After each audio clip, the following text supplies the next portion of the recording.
زمون د ګروپ ټول مینوالو په مینا می قبول کړئ سلامونه بعد سلام نه غرض ده چې خپه غور زما واورې څو شرطونه اولن شرط پکې ده چې ګروپ کې نه بلګي ویډیو او عکسونه دا دوهم شرط مو پکې ده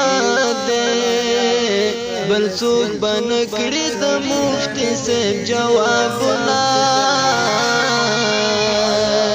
دریم شرط ده هم متوجه شه